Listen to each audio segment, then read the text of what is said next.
ফের মেট্রোয় সমস্যা, বন্ধ নোয়াপাড়া দক্ষিণেশ্বর মেট্রো পরিষেবা। দুপুর 1:32 থেকে নোয়াপাড়া এবং দক্ষিণেশ্বরের মধ্যে বন্ধ হয়ে যায় পরিষেবা। সিগন্যালিংয়ে ত্রুটির জেরে বিভ্রাট বলে মেট্রো কর্তৃপক্ষের দাবি। পাওয়ার ব্লক করে ফের পরিষেবা চালুর চেষ্টা হয়।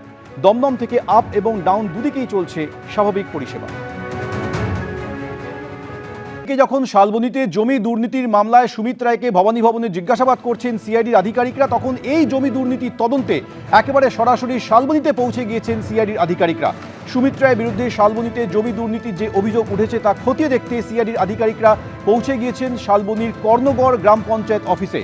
সেখানে গিয়ে আধিকারিকদের সঙ্গে তারা কথা বলছেন। 3 সদস্যের সিআইডি আধিকারিক তারা সেখানে গিয়েছেন, বেশ কিছু বিষয় তারা খতিয়ে দেখছেন। আজ নিয়ে মোট 4 দিন সুমিত রায়কে ডেকে পাঠানো হয়েছে। এর মধ্যে 3 দিন শালবনীর জমি দুর্নীতি মামলায় তাকে জিজ্ঞাসাবাদ করা হচ্ছে। শনি এবং রবি পরপর 2 দিন শালবনীর জমি দুর্নীতি মামলায় জিজ্ঞাসাবাদ করা হয়। মাঝে একদিন দেবরায় চাকরি সংক্রান্ত প্রতারণা অভিযোগে জিজ্ঞাসাবাদ করা হয়েছিল। আর আজ ফের শালবনীর জমি দুর্নীতি মামলায় জিজ্ঞাসাবাদ করা হচ্ছে। ভবানী ভবনে বেশ কয়েক ঘন্টা হয়ে গিয়েছে সুমিত রায়কে জিজ্ঞাসাবাদ করা হচ্ছে। আর অন্যদিকে এই জমি দুর্নীতির মামলার তদন্তে এবার শালবনীতে পৌঁছে গিয়েছেন সিআইডির আধিকারিকরা। আজ সকাল 10টার কিছু আগে ভবানী ভবনে ফের আসেন সুমিত রায়। শালবনীর জমি দুর্নীতি সংক্রান্ত বিষয়ে তাকে ডেকে পাঠানো হয়।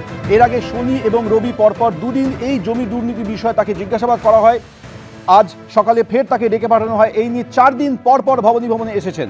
আমাদের সঙ্গে এই মুহূর্তে রয়েছেন আমাদের প্রতিনিধি সৌমেন চক্রবর্তী। সৌমেন, একদিকে শালবনীর জমি দুর্নীতির বিষয়ে সুমিত রায়কে 3 দিন জিজ্ঞাসাবাদ করা হচ্ছে এই জমি দুর্নীতি সংক্রান্ত বিষয়, অন্যদিকে এই দুর্নীতির তদন্তে একেবারে শালবনীতে চলে গিয়েছেন সিআইডির আধিকারিকরা।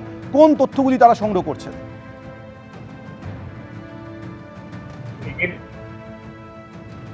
দায়রা আদালতে ওরা আবেদন করে এবং সুজয় হাজরা এই মামলায় গ্রেপ্তার হওয়া মেদিনীপুরের প্রাক্তন বিধায়ক তাকে জিজ্ঞাসাবাদ করতে চেয়ে গতকালই মেদিনীপুর জেলা এবং দায়রা আদালতে আবেদন করেছিল সিআইডি এবং সেই আবেদন মঞ্জুর হয়। এই আবেদন পাওয়ার পরেই গতকালই কিন্তু বিকেলবেলা প্রথমে যায় শালবনীর ল্যান্ড অফিসে, যে বিএলএলআর অফিস আছে সেখানে যায় এবং সেখান থেকে বেশ কিছু নথি এবং তথ্য সংগ্রহ করে এবং এরপর আজকে সকালবেলা সিআইডির 3 সদস্যের এক প্রতিনিধি দল কিছুক্ষণ আগে পৌঁছয় শালবনী ব্লকের কর্ণগড় গ্রাম পঞ্চায়েত অফিসে। সেখান থেকে বেশ কিছু নথি এবং তথ্য সংগ্রহ করতে সিআইডির আধিকারিকেরা, এমনটাই কিন্তু আমরা পুলিশ সূত্রে জানতে পেরেছি। এবং যে সমস্ত নথিগুলো সংগ্রহ করা হচ্ছে, অর্থাৎ এই শালবনী ব্লক এবং মেদিনীপুর সদর ব্লক, এই দুটি ব্লকেরই প্রায় কয়েকশো একর জমি হেরাফেরি করা হয়েছে। যেমনটা অভিযোগ যে সরকারি জমি ছিল, ফরেস্ট দপ্তরের জমি ছিল, সেই সমস্ত জমি রাতের অন্ধকারে প্রমোটারকে সামনে রেখে অন্য লোকের নামে রায়ত্ব হিসেবে রেজিস্ট্রি করে দেওয়া হয়েছিল। তাই এই সমস্ত জমির আগে যে ল্যান্ড দপ্তরের ছিল, অর্থাৎ ফরেস্টের ছিল বা সরকারি জমি ছিল, কি জমি ছিল সেই সমস্ত তথ্য সংগ্রহ করছে এবং জমি করার পর তারা যে ট্যাক্স করেছিল কিনা, অর্থাৎ করের জন্য আবেদন করেছিল কিনা, সেই আবেদন কার মারফত এসেছিল, কারো রেকমেন্ড ছিল কিনা, সেই সমস্ত নথি কিন্তু খতিয়ে দেখছে সিআইডির আধিকারিকেরা। এবং এরপর হয়তো তারা আজকেই প্রাক্তন বিধায়ক সুজয় হাজরাকে জিজ্ঞাসাবাদ করতে পারে, কারণ সুজয় হাজরাকে ইতিমধ্যেই অপর একটি মামলায় কিন্তু গতকাল শালবনী থানার পুলিশি হেফাজতের আবেদন করেছিল। মেদিনীপুর জেলা ও দায়রা আদালত তাকে 2 দিনের জন্য পুলিশি হেফাজতের নির্দেশ দিয়েছে।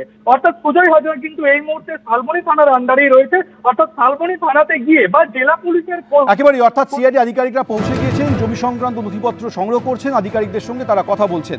পরপর 4 দিন যে ভবানী ভবনে হাজিরা দিয়েছেন সুমিত রায়, এর মধ্যে 3 দিন তাকে জিজ্ঞাসাবাদ করা হচ্ছে এই জমি দুর্নীতি সংক্রান্ত বিষয়।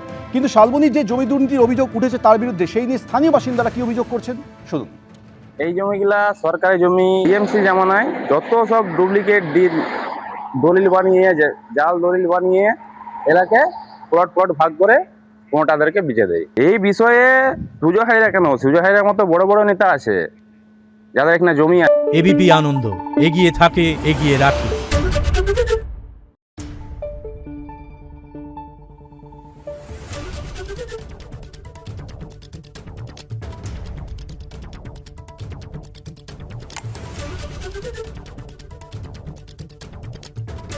Thank you.